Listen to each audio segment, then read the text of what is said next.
I have to read this. People used to, plan giving used to be the next big thing, but no more. Today the problem is people feeling powerless to deal with all the silos that are left over in the way of their work with donors.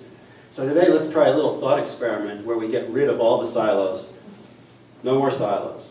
So what are you going to do without all those silos in your post-plan giving world? Well, here are 5 ideas to help you get through without having to change the whole system first. Number 1, you're going to crash your matrix. The first thing you'll notice without all these silos is that you can see right through those artificial boundaries between planned, major, and annual gifts. The pendulum swings both ways, and now it's going towards donor-focused giving. How far? Nobody knows yet.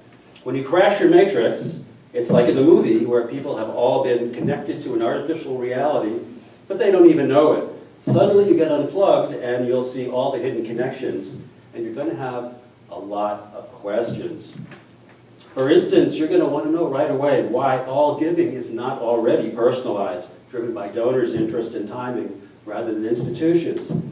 Let's look someplace other than fundraising to get some insight into what's going on with this.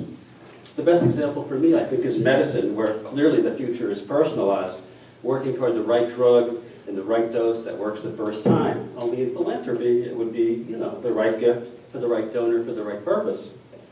They just work because they're made from you, from your genetic makeup, and your values. Without your matrix, you're going to need to define and redefine yourself. You may be perfectly happy in your campaign silo, annual plan, major giving person, but the world is shifting and you're going to need new skills, a new skill set to survive.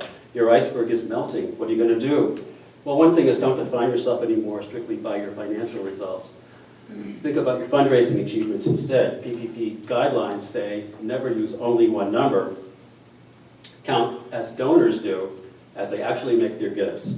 Outright, irrevocable, and revocable gifts. In this new era, we don't just have to count in multiple dimensions, though. We're going to have to learn how to design in multiple dimensions.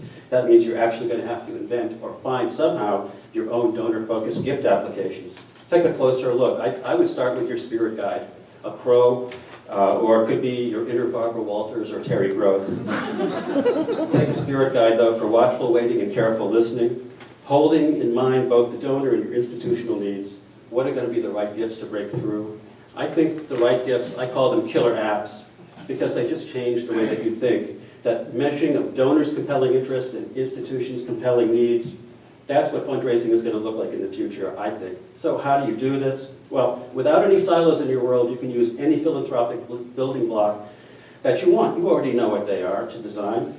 Annual gifts, outright gifts, bequests, not just counting, but making new gift structures that start with where the donor is. The classic virtual endowment is the best example because you get to combine 2 elements in one gift plan. Annual gifts are a string and also a bequest. You get your donors to start up right away. Your program and recognition begin right now. Equity building is sort of like a philanthropic mortgage. You don't have to pay for your house before you can live in it. Why not apply this familiar concept to charitable giving? Each annual payment can cover the cost of your program and grow your equity in your endowment until it's fully paid. Donors get this from their experience, and they also get the idea of stepping up from one level of impact to another. You can go from a master's to a doctoral to a professorial chair just by adding a bequest or another planned gift. There's no reason why you can't do that. So the question is, where does the power of all these gifts come from? It comes from the power of spending rate. A $100,000 scholarship provides you with $5,000 a year, but you can just as easily go with $5,000 a year for years and years and years and then get the endowment later. What difference does it make? The annual gift is going to give you 20 times the power of a one-off gift.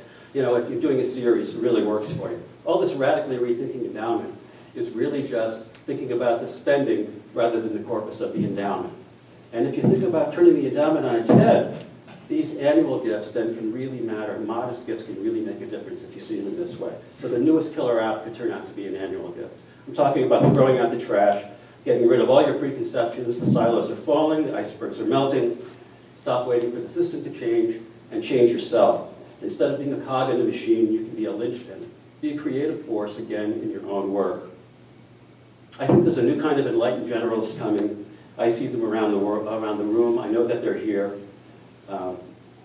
You already know everything you need, and you can bring a gift of your own to every donor that you work with. the gift of personalized philanthropy.